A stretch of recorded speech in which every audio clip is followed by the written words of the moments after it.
Chez Lavalab, on vient de tester le Dreamy Aqua 10 Ultra Roller Complete et dans cette vidéo, on va vous dire ce qu'on en pense honnêtement. Et si ce produit vous intéresse, sachez qu'on a mis un lien avec son meilleur prix juste en dessous de la vidéo. Cet aspirateur robot mesure 35 cm de diamètre pour une hauteur maximale de 12 cm. Sa tour radar peut s'abaisser si besoin pour passer sous les meubles et lorsque c'est le cas, il ne mesure plus que 9,8 cm de haut. Son poids est quant à lui de 5,8 kg, ce qui est nettement plus élevé que la moyenne. Sous son capot, le robot intègre un réservoir à poussière de 220 ml avec un filtre. Ce réservoir est aisément accessible et permet de récupérer un objet aspiré par erreur comme une bague. Néanmoins, les réservoirs d'eau propre et d'eau sale, respectivement de 100 et de 140 ml, sont inaccessibles manuellement. C'est la station qui s'occupe du remplissage et de la vidange. Pour se déplacer, l'appareil peut compter sur ses deux roues motrices, sa roue omnidirectionnelle et une petite roulette située à l'arrière. De plus, il peut soulever ses pieds rétractables pour franchir divers obstacles comme des escaliers jusqu'à 8 cm de haut, soit maximum 4 cm par marche, ou des seuils simples de 4,2 cm.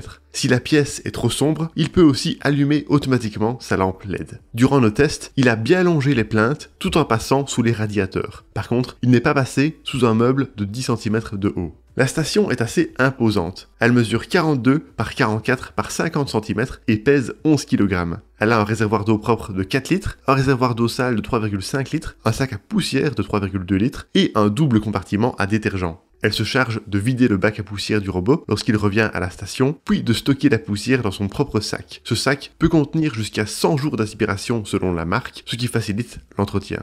Le lavage du rouleau serpillière à la station se fait à l'eau chaude jusqu'à 100 degrés. La température de la plaque de lavage descend ensuite rapidement pour assurer la sécurité des utilisateurs. Le séchage se fait aussi à l'air chaud, à 70 degrés, en faisant tourner le rouleau afin d'éviter l'accumulation d'humidité. Le sac à poussière peut également être séché à 50 degrés pour empêcher les débris humides de créer de mauvaises odeurs. Mais cette fonctionnalité doit être activée dans les paramètres de l'application. Pour aspirer les saletés, l'Aqua 10 Ultra Roller a un double rouleau brosse et une brossette latérale. Quand le robot nettoie à l'eau, il surélève automatiquement ces éléments. Le nettoyage se fait avec un rouleau serpillière en fibre dense. Il est nettoyé et rafraîchi en permanence pendant qu'il lave. Lorsqu'il est sur un tapis ou lors de l'aspiration, le robot est aussi capable de remonter la serpillière de 14 mm et la brossette latérale de 10 mm.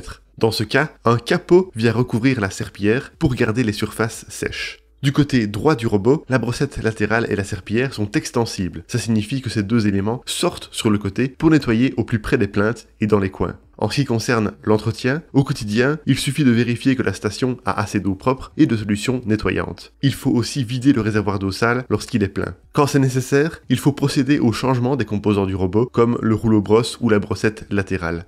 Fourni dans l'emballage, on retrouve une brossette pour nettoyer les composants du robot et de la station, un sac à poussière de rechange et 2 flacons de 220 ml d'une solution nettoyante. La version Complete contient également 1 litre de solution nettoyante, un double rouleau brosse, 2 brossettes latérales, 3 sacs à poussière de rechange, 3 filtres du bac à poussière et un rouleau serpillière. Enfin, durant nos tests, nous avons trouvé que l'auto-nettoyage des serpillières était efficace. Après 4 minutes de lavage et 4 heures de séchage, le rouleau est ressorti très propre et sec. Voilà pour le design et l'entretien.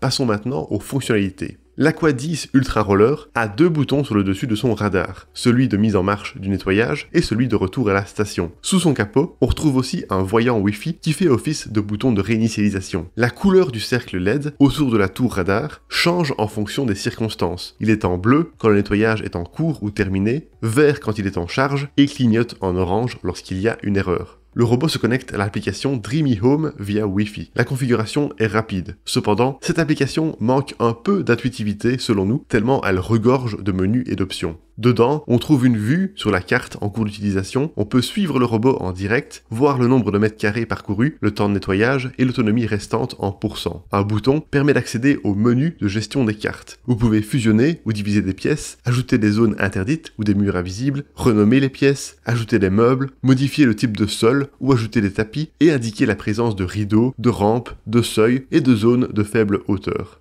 La vue de la carte peut être sélectionnée en 2D ou en 3D. Vous pouvez enregistrer jusqu'à 4 cartes en nommant chacune d'entre elles. En termes de nettoyage, l'application permet de choisir entre 4 modes de nettoyage, 5 niveaux d'aspiration, 32 niveaux de débit d'eau et différents types d'itinéraires. Cependant, il n'est pas possible de sélectionner plusieurs passages. Il y a aussi le mode Clean Genius qui sélectionne automatiquement le meilleur mode de nettoyage selon la configuration des pièces et leur niveau de saleté. L'appli étant très complète, de nombreux autres paramètres sont accessibles. Historique des nettoyages, programmation de nettoyage, paramètres de tapis, paramètres de nettoyage des sols, etc. Enfin, en plus d'être compatible avec les assistants vocaux Google Home, Alexa, Siri et Apple Watch, ce robot a aussi son propre assistant. Lorsqu'on l'a essayé, à 5 mètres dans la même pièce, il a bien fonctionné. Bon, assez parlé de théorie, passons maintenant à du concret avec nos tests de performance.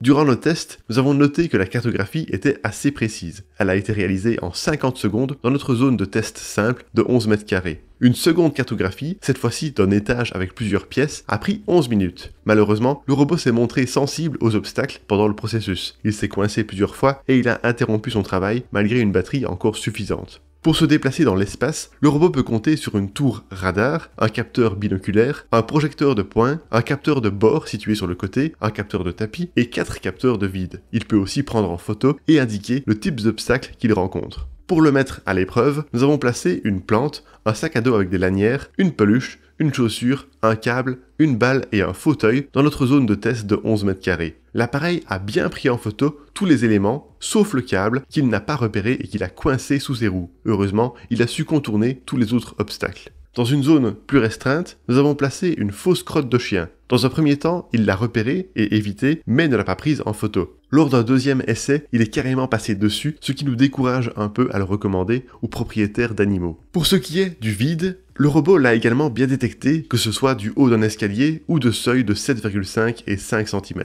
En bref, les capteurs de l'Aqua10 Ultra Roller nous ont paru suffisamment performants pour la plupart des situations, malgré quelques défauts qu'on espère que Dreamy réglera à coup de mise à jour logicielle. Ensuite, pour tester les performances d'aspiration, nous avons réparti une série de saletés dans une zone fermée de 3 mètres carrés. Voici les résultats obtenus sur un sol dur en utilisant le mode Max Plus en itinéraire standard. Avec 10 grammes de perles, il a aspiré 99%. Avec 50 grammes de sel, il a aspiré 90%. Avec quelques cheveux, il les a tous aspirés. Et avec quelques touffes de poils d'animaux, il est juste resté une touffe de poils.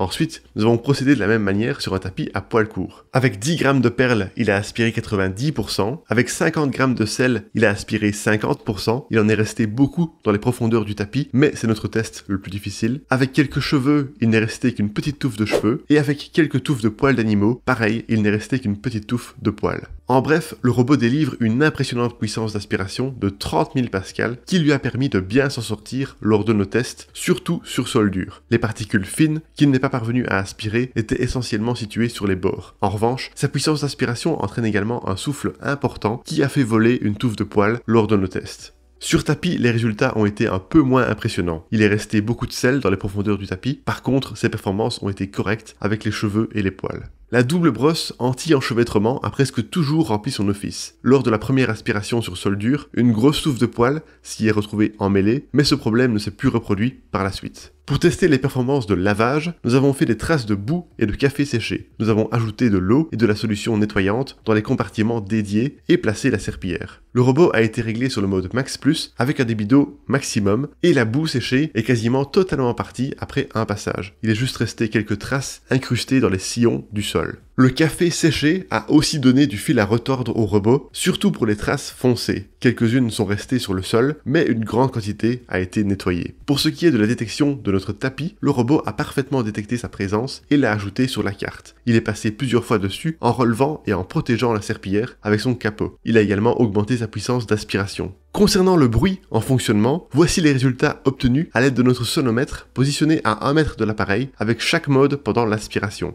En mode silencieux, il a émis 49 décibels, en mode standard 54, en mode turbo 59, en mode max 62 et en max plus jusqu'à 63 décibels. Le mode silencieux nous a semblé particulièrement efficace. Les modes standard, turbo et max figurent dans la moyenne basse du marché. Quant au mode max plus, il est également moins bruyant de quelques décibels par rapport à la concurrence. La vidange a quant à elle émis 70 décibels maximum à 1 mètre et a duré 30 secondes. Lors du lavage de la serpillière, le bruit est monté à maximum 65 décibels par moment, ce qui est un peu élevé. Enfin, le séchage n'a même pas été détecté par notre sonomètre. Maintenant, terminons ce test en évaluant l'autonomie. La batterie de ce modèle a une capacité de 6400 mAh. Pour en tester l'autonomie, nous avons fait tourner le robot en mode aspiré dans une pièce de 11 mètres carrés et nous avons vérifié le pourcentage de batterie perdu. Dans une pièce encombrée d'obstacles, avec l'aspiration en mode standard, le robot a usé 16% de la batterie, ce qui équivaut à 62 mètres carrés d'autonomie avec 100% de batterie. La puissance d'aspiration de 30 000 pascal étant très élevée, elle consomme beaucoup de batterie. De ce fait, le robot n'a pas la meilleure des autonomies. Cependant, pour un logement de taille moyenne, ça reste suffisant. De plus, en cas de batterie faible, le robot rentre automatiquement à sa station pour se recharger et il reprend sa tâche où il l'avait arrêtée. Pour la recharge, nous avons constaté une reprise de 20% de batterie en 30 minutes. Il faut donc compter environ 2h30 pour une recharge complète, ce qui est rapide par rapport à la concurrence. Et voilà pour nos résultats de test. Alors pour résumer le tout, les points positifs du Dreamy Aqua 10 Ultra Roller Complete sont son aspiration puissante et efficace, surtout sur sol dur, ses bonnes performances de nettoyage, sa détection des tapis efficace, le fait que son rouleau et sa brossette latérale soient déployables automatiquement, son fonctionnement discret et sa recharge rapide. Quant aux points négatifs, sa cartographie et sa navigation, qui sont parfois capricieuses, sa gestion imparfaite de certains obstacles, notamment les crottes de chien et les câbles, et son application peu intuitive. Et voilà qui termine notre test, merci beaucoup de l'avoir regardé. Pour rappel, vous trouverez le lien de ce produit avec son meilleur prix juste en dessous de la vidéo. Et si vous aimez les tests honnêtes d'aspirateur robot, n'hésitez pas à vous abonner.